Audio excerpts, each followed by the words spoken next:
So Wes Streeting appeared on Sky News and he said that Corbyn fans should dry their eyes. Wes Streeting 100% behind Starmer and says Corbyn supporters should dry their eyes after Shipwreck leadership. Supporters of Jeremy Corbyn should dry their eyes and accept his leadership was a shipwreck, according to Wes Streeting, who has defended Labour's tight spending plans. Now, the NHS has turned 75, and unfortunately, there's been a lot of people on the right who've called for the full privatisation of the NHS to move towards a insurance-based system. But it's not just a problem for the right, it's the people on the left, supposedly, people from the Labour Party who are talking about NHS reform. When people say reform, we know exactly what that means. It means privatisation. Now, Labour under Tony Blair accelerated PFIs in the National Health Service, and he recently called for the NHS to expand its private provision. Both Keir Starmer and Wes Streeting have also talked up NHS privatisation. So this interview on Sky News is a response to people on the left who've attacked the Labour Party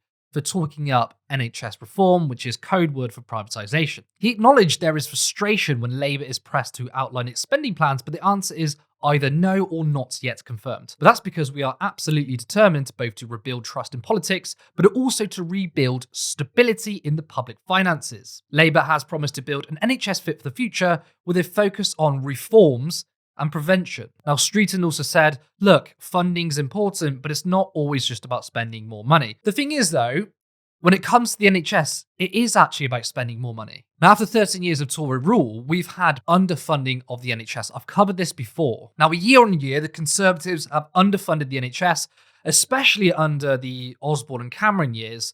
There was a slight spike in funding when it came to COVID, of course. But the spending levels have not returned to what it was even under Tony Blair. Now, the problem with Tony Blair is that we spent a lot of money, but that money didn't go directly to the NHS. It went on private companies. So what we did under Tony Blair was to borrow money from the private sector to use that money to fund the NHS. Now, of course, a huge cash injection into the NHS made the system, the service, far better. Patient satisfaction was at an all-time high. It definitely worked on a service level. The problem, though, is that we have to give that money back to private companies, but private companies aren't funding the NHS with the goodness of their hearts. No, they're doing it for money, which means we're paying more money back to private companies. So we're giving the investment back to the private companies, but also the profits on top. So it's actually more expensive to go through the PFI route than just to fund it properly. Now, why did Tony Blair do this? One, because he favours privatisation. He's a neoliberal. But two, he bought into, and what basically 90% of politicians do, especially this iteration of the Labour Party, they've bought into the idea that you have to balance the books, you have to get rid of debts, because that is a way of showing that you know how to run the economy. Of course, that's total bullshit, because technically it didn't when Tony Blair was in power, because the funding came from the private sector. So we didn't actually spend more money in terms of the public finances. The problem, though, is that when Tony Blair left office, we're now having to spend money, more money, paying back these private companies, which has put us in even more debt. So what Blair did is offset the debt.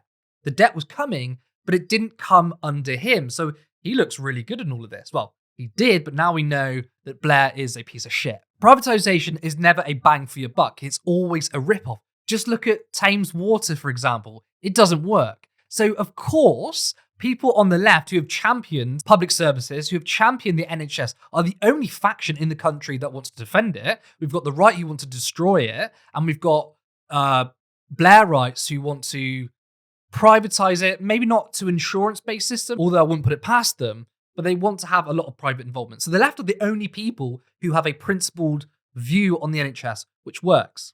That's why they're attacking the Labour Party. But Streeton's response, it's the Corbynistas. Dry your eyes, mate. So he goes on to say, one of the reasons why we have lost not just the last 2 general elections, but the last 4 general elections was because people said, can we trust you with the money? What you are seeing from Keir and Rachel and the rest of our team is that we are going to be careful with the public finances because Liz Truss and the Conservative Party shows exactly what happens when you go on a spending spree without any idea about how you pay for the promises. Sure, I sympathise with the idea that if you make spending commitments, but you don't back it up with how you're going to pay for it, 1, that's going to upset the markets, and 2, people aren't going to trust you. But Corbyn's agenda and John McDonnell's agenda was fully costed. They said we're going to raise taxes on the rich. In fact, the 2017 and 2019 manifestos were fully costed. The 2017 and 2019 Tory manifestos were not fully costed. The 2015 Labour manifesto was not fully costed. So it looked like that Jeremy Corbyn and John McDonnell were the only ones for a very long time had an agenda which was fully costed. Mr. Streeting dismissed left-wing critics who might feel betrayed by Sir Keir backtracking on promises he made to Labour members in order to win the party's leadership contest in 2020. Well, I'm afraid they have to dry their eyes and be glad of the fact that we might finally, after 13 years, get this Conservative government out and have a Labour government able to change our country once again. But that's not what they're proposing to do. A Labour government under Keir Starmer will not change anything. It will literally be a Tory government in red clothing. They're not going to change anything. That's the problem. I think the left has broadly accepted that we're not going to get the radical policies of the 2017 manifesto commitments anytime soon. But at the very, very least, you could at least delineate yourself from the Tories. But Labour hasn't done that. They've made U-turns on policies from the 2020 leadership election. They've made U-turns from subsequent policy announcements. They've watered down policies, and they've verbatim copied the Tories on pretty much everything, especially the economy. Streeting also responded to John McDonnell's interview on BBC, which he was completely bang on. He accused Keir Starmer of being drunk on power. Is absolutely true because Keir Starmer has been running the party like fucking Stalin. Streeting said it was extraordinary from former Shadow Chancellor John McDonnell to use a recent BBC interview to accuse Keir Starmer of being drunk with power. To be honest, I thought it was extraordinary. He found it so extraordinary, he said it twice. Because what Keir has done is take the Labour Party from its worst defeat since 1935, when we weren't trusted on a whole range of issues, and where people have been bullied and hounded out of the Labour Party, not least through the issue of anti-Semitism. That's right, any criticism on the left, just go back to anti-Semitism. Now, I'm going to take apart all this bullshit because it is full of lies. The idea that Labour under Jeremy Corbyn was this clique of bullies that hounded everyone out, that's not true. He tried instilling more democracy into the party, and Corbyn's failings on his own commitment to democratise the party was criticised from the left.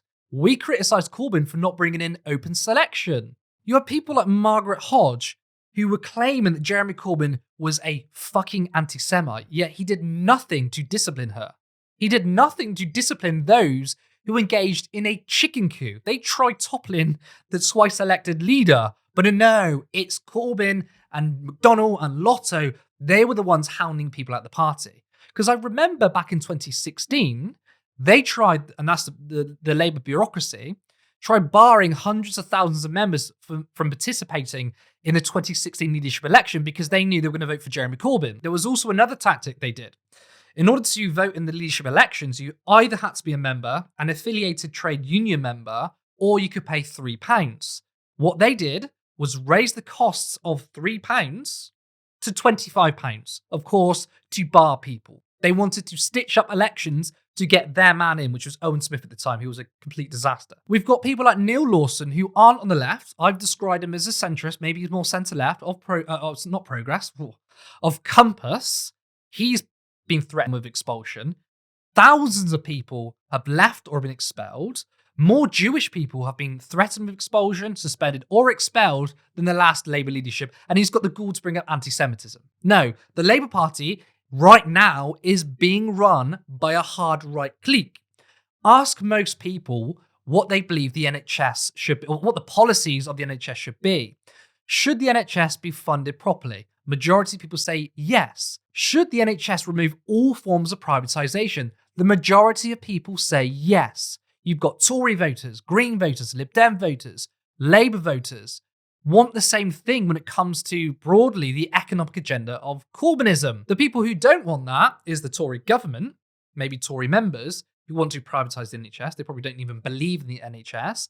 And you've got the leader of the opposition. The leader of the opposition and its policies are acting like a hard right clique because it's not representative of the country. Do you remember when they said the exact same things about Jeremy Corbyn? Corbyn is looking inwards. He's pandering to his hard left clique. He needs to speak to the country. The funny thing is, everything that Jeremy Corbyn was accused of has become true under Keir Starmer, but the media is nowhere to be seen. Streeting goes on to say, and he has taken Starmer, that is, that absolute shipwreck that the Labour Party was in 2019, and now made it seaworthy, and I hope on course for a general election victory. A shipwreck. Okay, the 2019 election result was really, really bad. But come on, let's be logical here. Let's actually care about the facts. Facts, right? Facts don't care about your feelings. The Labour Party got 30% of the vote in 2019. The Labour Party got 40% of the vote in 2017. The Labour Party got 30% of the vote in 2015, and they got 29% of the vote in 2010. So in terms of vote share, in terms of how many people voted for the Labour Party, it wasn't a 1935 style victory. Of course, first past the post, it's about the seats. And that's a fair argument. In terms of seats, it wasn't good. Even the 2017 general election, in which Jeremy Corbyn could have been Prime Minister with a minority government, in terms of seats, they were still quite far away. But if you're going to be talking about those elections, you need to provide the whole context. People who hate the left, hate Jeremy Corbyn, will keep banging on that this is a terrible defeat, it's a 1935 style defeat, as Streeting has just said, but will ignore the other figures. You need to look at this in a more holistic way. But it just shows that Wes Streeting is not a serious politician. He, Starmer, Rachel Reeves, and the rest of the lotto should be providing an alternative to what the Conservatives are doing. Labour should be putting a positive message forward, but they can't because they don't agree with it. They agree with majority of the Tory policies. So instead, what they do is just attack the left. People like Streeting have made it their mission to just be anti-left. That is a definition of someone who is not a serious politician. We want politicians to solve problems. If there's criticisms on the left, it's because we want you to be better. But they turn around and say, oh, do you know what? Everything about Jeremy Corbyn, all the members, 500,000 members who joined the party, you're all wrong. And actually, we're the ones that's right. Fine, behave that way. You may well win the next election, but people are going to be pissed when you get into number 10. Don't change anything. And maybe after 1 or 2 terms, the Conservatives will be right back because the Labour Party is Tony Blair Mark II, but even more right-wing.